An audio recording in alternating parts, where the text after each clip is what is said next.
Hey guys, NicMakesPlays here. Today I'm going with my deep deck. They just got a new card called the Slaughter Docs, and I think it made the deck a lot better and definitely changed the way the deck's played. So here we are. Let's start. First three Dredgers. One drop, toss 3. It's a deep deck. The point of deep is to get 15 less cards in your deck to activate the deep keyword. Where is it? I plus 3 once your deck has 15 or fewer cards left. So 1 mana, toss 3, good.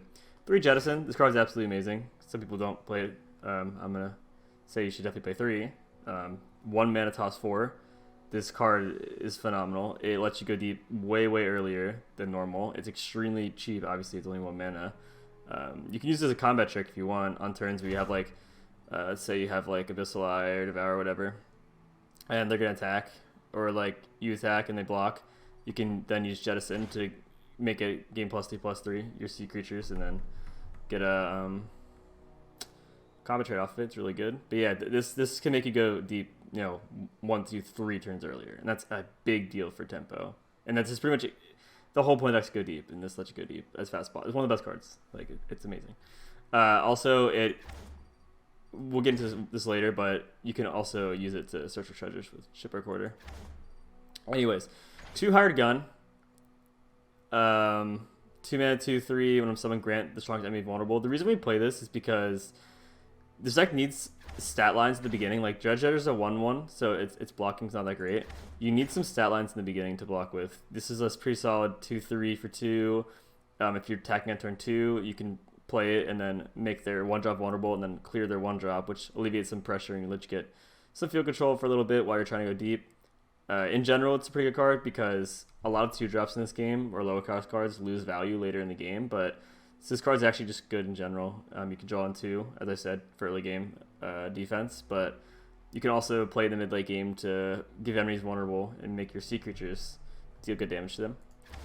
3 Throwing Toad. 2 mana, 1/4. Last Breath, toss 2 and heal 2. Can block twice, usually, with the 4 defense in the early game, and helps you go deep and heals. It's really good. Pretty much does like 3 things deep once in the early game.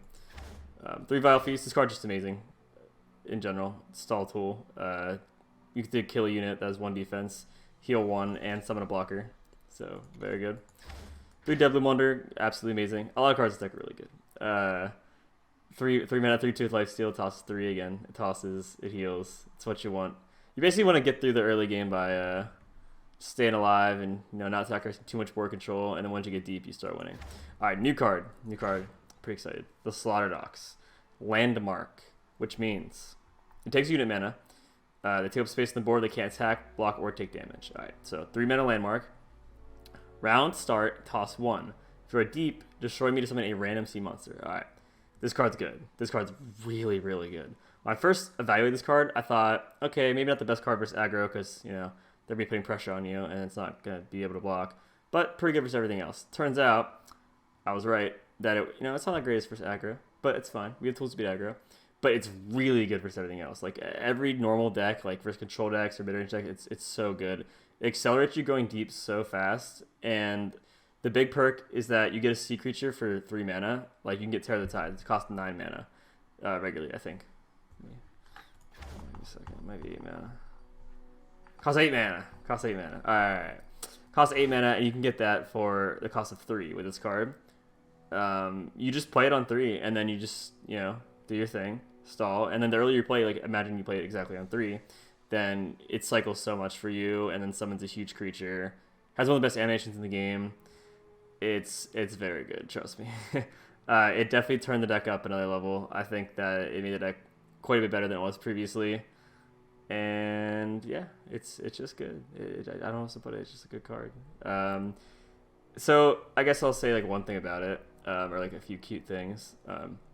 So round starts before you draw a card for turn. So if you're 2 away from deep, it doesn't work. Like let's say it says you're 2 away from deep, right? And then you round start, toss 1. Then you're still not deep, so it won't destroy itself as a sea creature, and then you draw. So you'll be deep after your draw, but it won't be. You have to be exactly 1 away from deep for this card to round start, toss 1, then be deep. So that's it's important to note. And something cool though is that let's say it destroys itself and summons a Shipwreck Order randomly, random sea monster. shuffles the treasures into your deck. These go into your deck before you draw, actually. So it'd be round start, summon ship recorder, effect goes off, then you draw. So you actually have a chance to draw like a treasure if it gets the ship recorder. Pretty cool stuff. It also allows you to have access to, again, this is important because you get it decently often, Tear of the Tides, without having a main deck slot for it, because it's very expensive, 8 mana cost.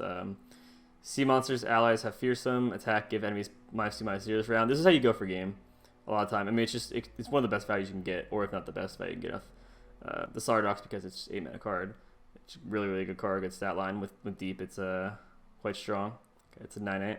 So yeah, when you attack and all your arrows are fearsome, that means that any of your opponent's sea creatures all your sea creatures that attack, any creature that I think it's has 4 or less attack can't block anymore, because fearsome can only block units with 3 more power, and this gives them a -2. So it gets rid of all the chump blockers, and as we know, the sea creatures are strong, so it lets you do big damage because they can't block them. And if they can block them with like a remaining unit that can block fearsomes, they usually lose the combat trade because they got their attack minus.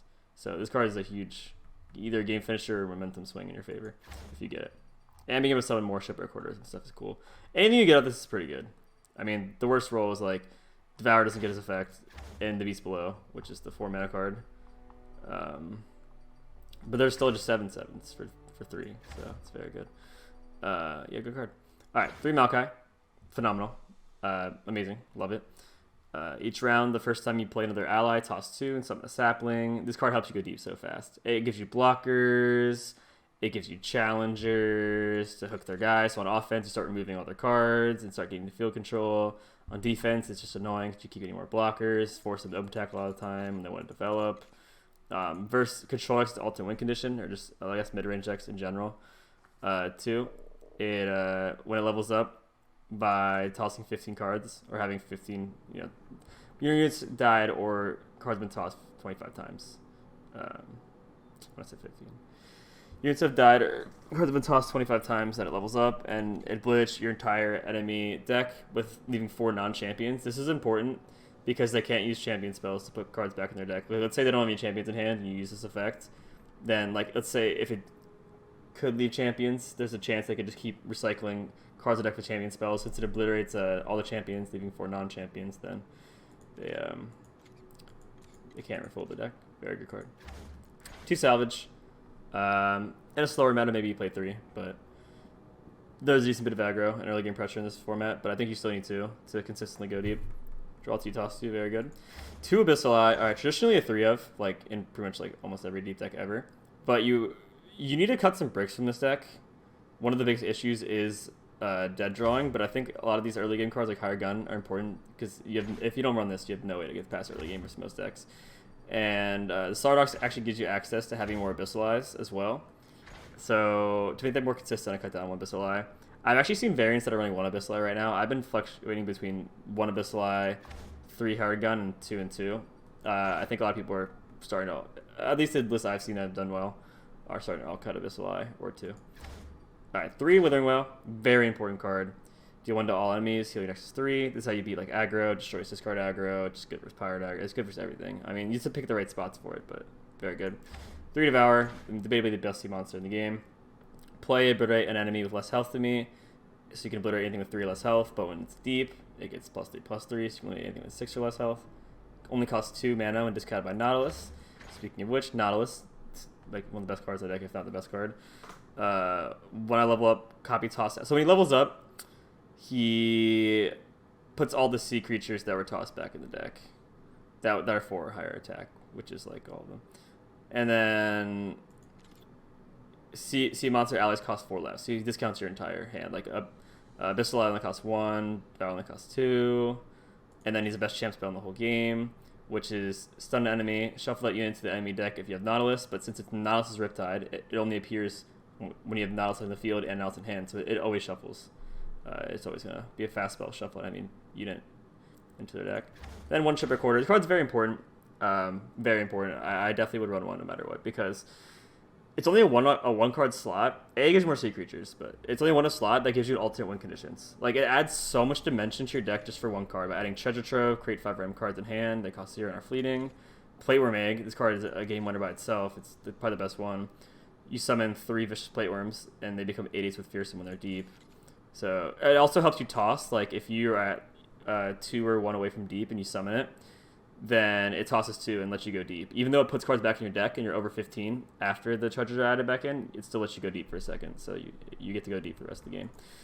This is very good. You commonly get this card and win games off of it. This card is amazing. It makes Jettison better too because Jettison helps you go deep, obviously, but if you don't run Shipwreck Quarter, it can become dead later in the game because you're already deep and you're drawing Jettison, and it's just pointless because you're already deep. It doesn't do anything. It's a dead draw. But with Shipwreck Quarter, it gives you the ability to get the treasures. You use Jettison to get the treasures, and it lets you more reliably have Jettison be amazing because this card's so good. You need 3, I think. The way to beat control matchups go deep as fast as possible. I guess real quick how you mulligan, because people ask in my videos how you mulligan and how to play certain matchups. I guess I'll say 2 things. Usually this deck, the way I play the matchups is I have to identify if I'm playing as a Shadow Out control deck or I'm playing as a deep deck. And by that I mean, if you're playing into aggro, you can't really like focus on going deep as much with like Jettison and Salvage. You kind of have to like do everything in your power to like relieve the pressure and win the early game, and then you just come back because your late game's stronger naturally. So you'd want to have cards like Dredgers, which is a blocker for turn 1 versus like the Saboteur. Higher Gun is phenomenal. You really want Higher Gun in that matchup. Thorian Toad's good. Vile Feast and Withering Wheel is good in versus like discard aggro, but Dead Bloom Wonder is what you really want. So against like aggressive decks, you want to kind of be like a Shadow control deck that'll beat them in the late game just because they're playing aggro and your late game's like stronger because you have like Nautilus. So you just want to get like a 1-drop blocker, Dredgers, you want to get Higher Gun, Thorian Toad, Vile Feast. You definitely want Dead Bloom Wonder because this is really inconvenient for them. Helps you go deep passively just by playing tossing through and summoned, and then it's a 3/2 lifesteal. So the lifesteal is what keeps you, and Thorian Toad is inconvenient for them, yeah. So that's what you want to do. And then if you're playing against like control or mid-range, I guess I'll start with control before I go into mid-range. Control is easy versus like other control decks. Let's say you're playing against like War Mothers or something. You just want to deep as fast as possible. Play it's the mirror, deep as fast as possible. You need to identify like the speed of their deck and then figure out like how to match it, I guess. So if they're a slow deck, you win by going deep. It's a deep deck, right? So you would mulligan and you want to keep like Jettison, Dredgers, Dead Bloom Wonder, Salvage, Maokai, stuff like that. Like anything that like tosses cards. Then versus mid-range, it just depends on the deck. Like you kind of match their speed. Like it's like a middle ground. Like let's say you're playing against like let's say elites, like an elite deck with Garen and stuff. You could keep a Hired Gun just so you have like something to block at the beginning. But if you also had like a Slaughter Dox, you'd probably want to keep that too because you want to start going deep, and like a Maokai because you want to start being able to go deep. It's like a middle ground. It's like you want to go deep. You're not all in defense like versus aggro with the healing, and you're not all in trying to go deep like versus War Mothers with the Jettison. You're just a middle ground. Like you have Hired Gun, you get like a Slaughter Dox and Maokai. You can keep Jettison based on your hand. Like if your hand is like Jettison and a bunch of heal spells like Vile Feast and Withering Wail, you probably don't want to keep that hand because like it's really not accomplishing much. Like you're gonna mill 4 and then heal, and it's not gonna like remove their cards. But if you have a hand of like Dredgers, Hired Gun, Jettison, Maokai, then you're like, okay, well, all I have to do is just go deep and then like play 1 Hired Gun, and then that'll get me through the early game. Especially like drawing Maokai is really good with mid-range decks. These 2 cards are both phenomenal because like mid-range decks don't pressure you enough to like threaten to kill you that like really early. So you have time to just start tossing. And Maokai is just amazing because he gives you cards to destroy their field against mid-range and give you blockers and mill. So good. All right, last deck. All right. Okay, we're up against Misfortune and Gangplank. This is an aggressive deck. So we want to keep the cards I previously mentioned. You want to get like Dredgers, Vile Feast, Thorian Toad, Higher Gun. So Nautilus we get rid of. He's too expensive. Slaughter Dox can't block against aggro. Jaw Hunters could be good. The reason it could be good is you could trick them. Like, what you do is that, since we're attacking on 3, right? Turn 3 comes, you just pass. You don't play it. Then they're like, oh, he doesn't have anything. I'll just play Misfortune. And then you play Jaw Hunters, and then you just kill their Misfortune. That shouldn't really work against anyone who's good. And they can rank and kill this. I'd rather have a more reliable way to win.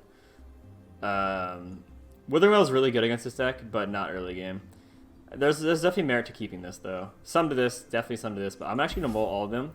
I think it's more important to get like a Dredgers, Thorian Toad, Vile Feast, Hired Gun. Without the, like, the Whale won't really do much without the other ones. because like the units don't have one defense really. His hand's really not ideal for this matchup. You really want to see the higher gun, Vile Feast, Thornton, but let's see what happens.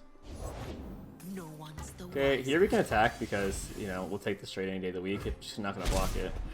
Yeah. All right. Let's try a higher gun or something. Withering Whale. Maybe this can get us by, but we also need to be going deep. Like that's why Dead Bloom's perfect. I have my orders. Interesting. Alright, well, we have no blockers. We'll block one. We attack with both to get the DM1 to the enemy nexus. Oh god. Well, at least this would be potent next turn. And yeah, we want to block here. Like, I know this Withering Will kill all this stuff, but you still want to take 2 less damage while you can against aggro. Even though we are missing out on a free Withering Will kill. It could be cool to have a blocker for later versus like the other things, but I still think that it's worth just doing this.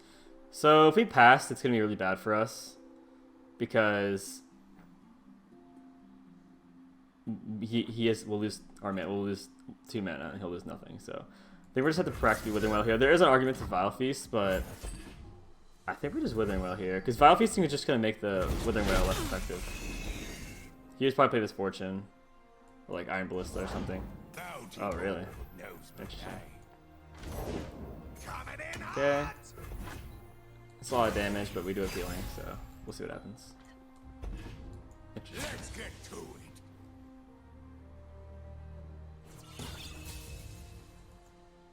So we're not really able to go deep at all. We're not really getting the deep. Like, this is why one of the reasons you want to like cut down on Abyssalize, because he's one of the main reasons you brick. Like you can't cut down on Nautilus and Devour, like the best cards. Like this is like the point of the deck, or one of the main points. But you can cut down on Abyssalize. That's why sometimes people are playing nowadays. Since Stardox gives you access to Abyssali, the 1 Abyssali 3 higher gun for like literally imagine if we had higher gun here instead of this Abyssali. This would be so much easier. But 2 Abyssali is kind of important because it's just better against like other matchups that aren't aggro, mid range and stuff. All right. Fine. Play Jaw Hunter. It's not really it's like the worst one to get to because it's so expensive. Versus aggro usually aren't going to be going turn 8 like that. Like we need to win before that or get stabilized before that. All right. So a few things to think about here. One of them is that if we hook this Legion Grenadier, it gives him a level up towards Gangplank. So we're not sure we want to do that. If we play this, it gives him really good Make It Rain. So I think here we're just going to play Abyssali. The other merit is to attack and then play Judges and like Vile Feast and stuff. But I think we should play Abyssali. Stare at the abyss. It'll stare back. If they don't break, they'll burn. The few are the many. Okay, well now we can kill this because then he'll lose his he already got the Gangplank trigger, so we don't want him to get next turn guaranteed. He's gonna get it anyway, but he already did the Gameplay trigger. We don't really mind killing this now. Okay, John's playing good. That's interesting, I guess. Can help us go deep. We just need to stabilize first. That's the issue. We're really far away from deep. That's good.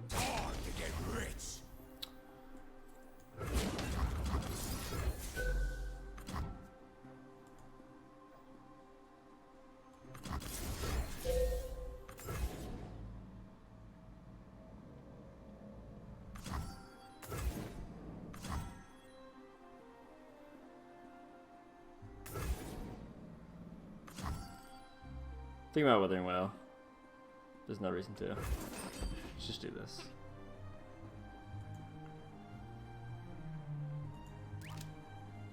Oh no. Oh no.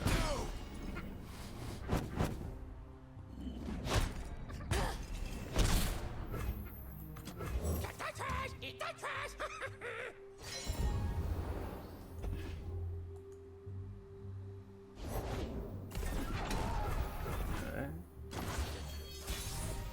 I thought it was over. I was just waiting for my doom. I thought it was done.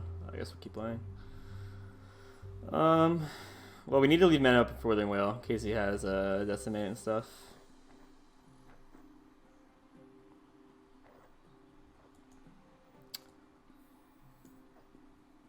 I mean, I guess we could just see what we draw first. Our only goal here is really to stop him from killing us. Okay, we have some heal tools now. A bit late, but they are here now. Okay. Let's play this here. We gotta leave mana up more than well. We have to. There's no way, dude. If he has like a burn card, he would definitely use it here. A show. All right. Well, we need more blockers, so let's just do this here, and we can go deep. And then next turn we can just Withering Wail. He's gonna be close though. If he draws like anything relatively healing, then we're fucked. This was like a extremely good draw. It's one of the only cards we have left that heals. Like, especially, this is like the best draw almost because we can use Withering Wail and Vile Feast this turn in one.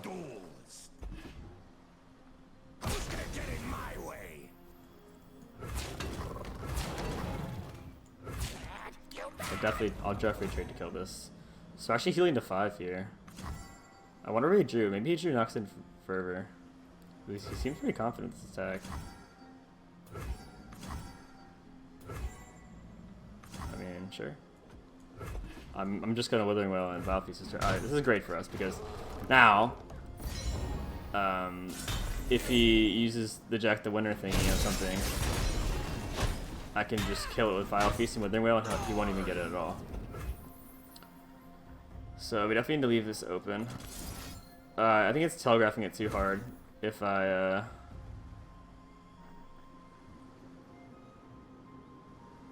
do it. I guess we'll just do this. And then we I kinda wanna just pass, but we can't leave Ben open forever. I guess we can just pass. We'll just lose this, whatever. Okay, he does it on this one, so we can't just Vile Feast to kill it, but little does he know that we have Withering Wail and Vile Feast. Yeah, I seriously thought we're out of this game for a little bit. But it seems we're in a good spot actually. I think we might win here. Yep. Alright, so this is actually a good example of how to play this matchup. I would have liked to draw Iron Gun at the beginning. That's okay. Alright.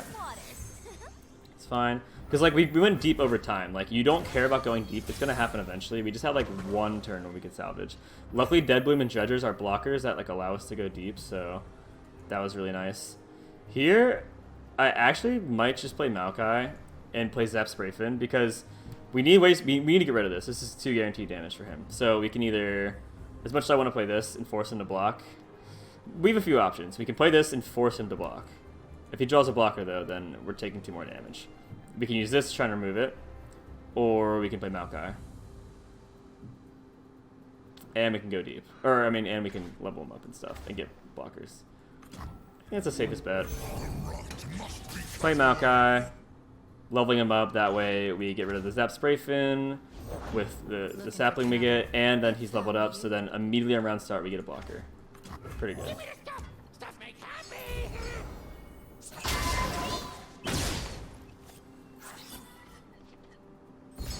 So it's 24, right? Okay, so then when this sapling dies by trading, it'll level up Maokai, and we'll have a blocker on round start, because Maokai's level up for him. Round starts on the sapling. We have this, but we don't need to waste mana on that.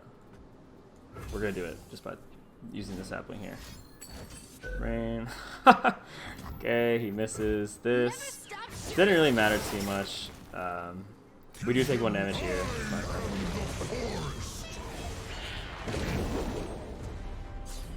Alright. So unless he top decks like Captain Farron, we're in a pretty good spot. Even if he has like Jack the Winner or Gangplank, we can just play Devour and remove it instantly. So yeah, we pretty much win here, honestly. Like, Captain Farron's the only way he can have remotely a chance, I think, to win. We'll see what happens. That's a great draw. More healing to like kick him when he's down. It's like put salt in the wound. I'll just use this one. One here. It's fine. Decimate's a little bit scary, but at the same time, not really. Let's push play Deadbloom because it's low committal. This leaves options open for Nautilus and Dire the Deaths. Our deck is now all Maokai's and Nautilus. He's just passing. Alright, let's just play Nautilus here then.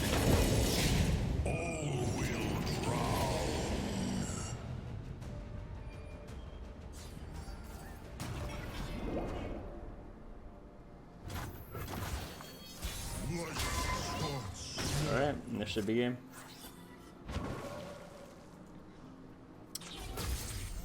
Jesus, happening. Hook him. We're gonna heal, which doesn't matter. I mean, this is game. He can't stop this card. We should win right here. Even if he had double Noxian Fervor, he can't win. There's no cards in the deck to make him win no matter what. Sweet. Okay. That was a pleasant surprise. That was we were pretty dangerous. We were getting pretty dangerous for a second, but we came out alive. Cool. Alright, we're up against Ash Sejuani.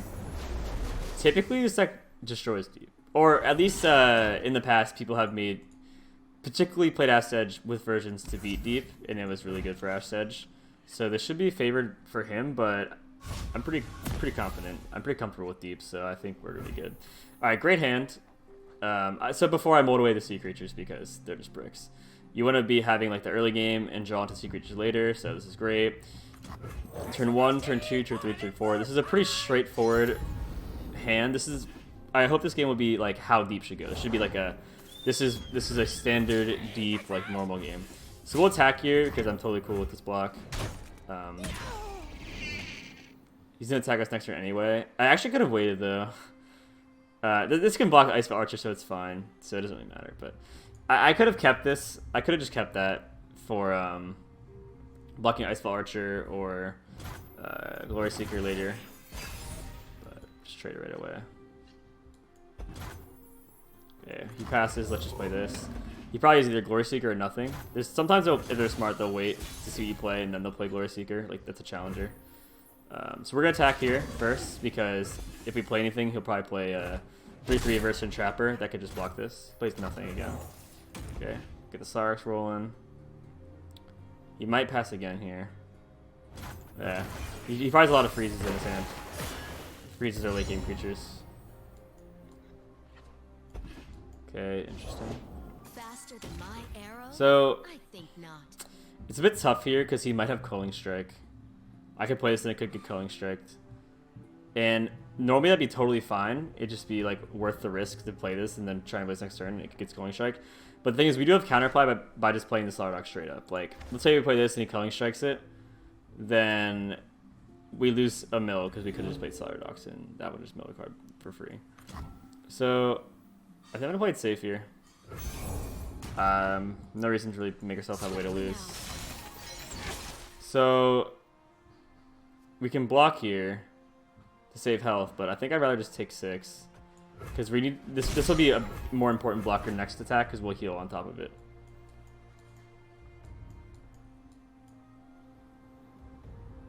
I have no idea what he's thinking about. If he's thinking about Culling Striking, that's insane. So we're milling 2 each turn, which is really good.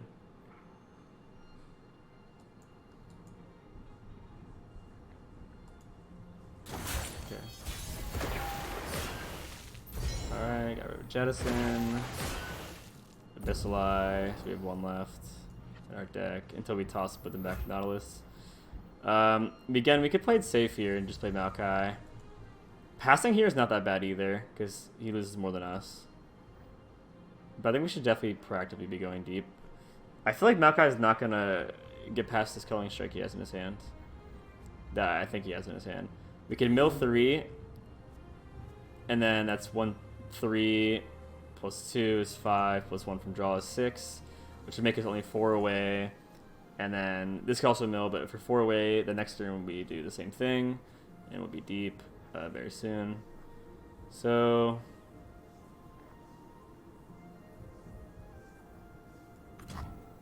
I think we should play it safe here. Play Deadman Wonder. Mill 3 sea creatures. We'll get those back from being tossed when Nautilus gets them back in our deck. Okay, that's fine. It's probably just gonna end here. He might Culling Strike this. Okay, Dredgers. It is also nice. This helps level up Maokai faster. Because sometimes even if you toss a lot, it's like this is hard to get off if you're not making allies die and going deep. So he just drew 3 cards off of his Treant Ancestor. Very good card. Very good card, honestly. Very good. So we can go deep right now. I think we need to see what we draw before we decide to do anything.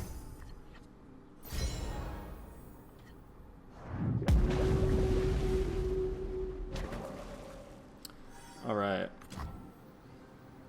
He 100% has Culling Strike at this point. He has so many cards in his hand. But I think it's still worth it just to play Maokai. I mean, I think it's still worth playing Maokai and Dredgers. We're not really doing much else like salvaging. We need to get something on the board. Even if it's wasting a Culling Strike, it's whatever. There's a chance he doesn't have it, but like it's like a really, really high chance that he does at this point. Stand together. Is he actually gonna let me mill? Here we need to block, even though we're not getting the lifesteal. Otherwise we're taking way too much damage. We'll keep Maokai back. Hope he doesn't just be smart and Culling Strike it now. Before we can summon. Maybe he doesn't have Culling Strike in hand. Okay. Well, play Dredgers. Start working on leveling up this Maokai. So we mill 5 here. Play at 23, and then Slardox will go off milling 2 at round start. So if he's in Culling Strike here, we get a level up at the beginning of next turn. Which is very good. So yeah, he should have used that on the attack. Like, he just gave us a free mill. It's just not that big a deal, but it was nice.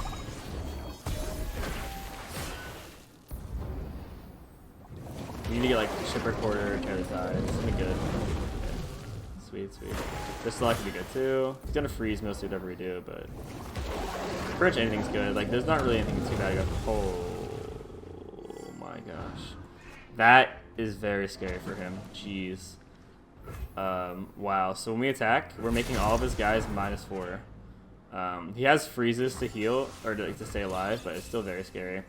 So there's 2 things to do here. We can either try and remove Ash, or play Nautilus.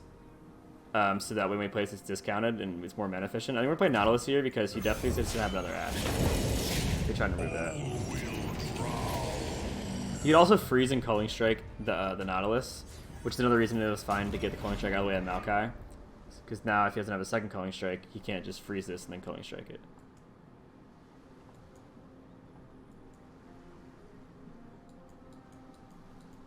Pretty crazy game. I mean, this is very, very good, but he drew 3 off this. Like, he also had insanely good stuff. We both had really good stuff going. So, pretty interesting.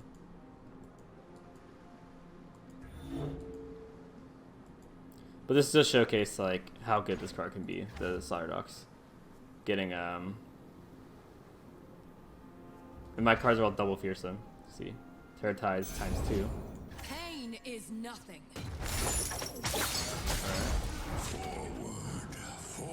So what we have to be afraid about is that next turn he can level up Ash, which is like freezing something, attacking, and then we can't block with anything. Very scary. Attack with bow, so he has to have blockers, which means he has less attackers on offense. Let's hope he develops here, so we can try and play Devourer, but he might just Harsh Winds 2 things and then attack. And, like, freeze our whole field and make it so we can't block and stuff.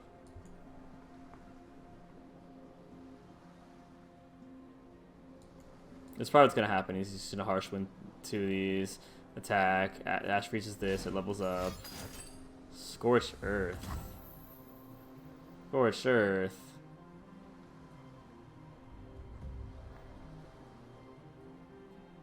Scorched Earth. Okay. We did figure out the possibility of a Scorched Earth. So I want to reveal Devourer now. I kind of want him to go out of mana playing a second Ash, but I guess it forces him to use a lot of mana, so let's just do this.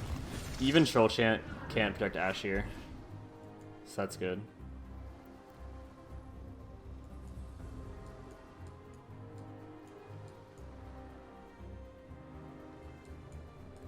We could do a huge swing next turn if we play Hired Gun to hook this and get the judges to hook it away and then attack with everything, and he can't block, but he does have, I'm sure, multiple freezes. The thing makes me think he might not have Harsh Winds, though, is because he didn't go for the aggressive Harsh Winds play by Harsh Winds level of Ash and then freeze everything and go for huge damage. I think that was, like, the right play to do.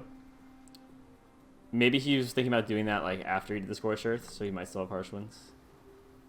But I'm not sure, because it gave us an action back by playing the Scorched Earth. Double Troll Chant here, most likely. Yeah. So now that this is tied health with Devour, it doesn't get removed anymore. which is pretty good for him.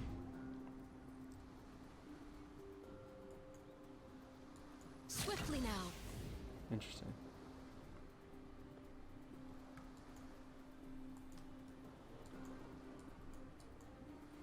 Ride onward. Very interesting.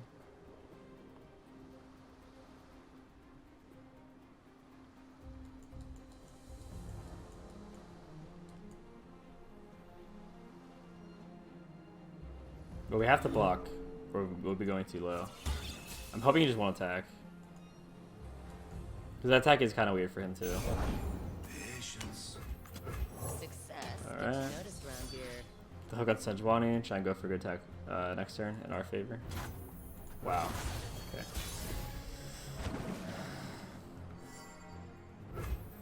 Interesting. Very interesting. Yeah, let's just develop. Like his if he has Reckoning or anything, it's not gonna be good. We can leave this here so we can hook it away with treasures. I guess the biggest threat would be like we can get rid of this Ash. This could also limit the if he has another Ash, then he can't. It's a flash freeze in his hand, which could help him stop us from attacking for game. But if we get the Ash at the field, then his Ash in the hand isn't a flash freeze anymore, which might be one less card for him to work with to try and stop us. They don't have to play Ash as a blocker if you want to use the Ash like that. But I'd rather get rid of a flash freeze. The possibility of getting rid of a flash freeze in his hand is nice.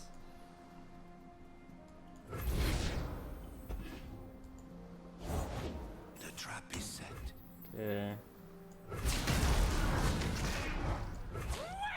So the higher gun lets us be vulnerable. We can get this out of the way. If two of these go through, we win.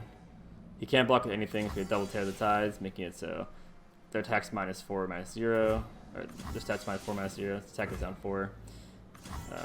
Very good. So Harsh Winds isn't enough to save him. We pretty much win here. Like Harsh Winds, double flash freeze, it all isn't enough. Yep. GG. That was awesome. Good game, man. Well, hope you guys liked the deep video. Let me know if you guys have any requests or anything about the deck. Talk to you guys later. See ya.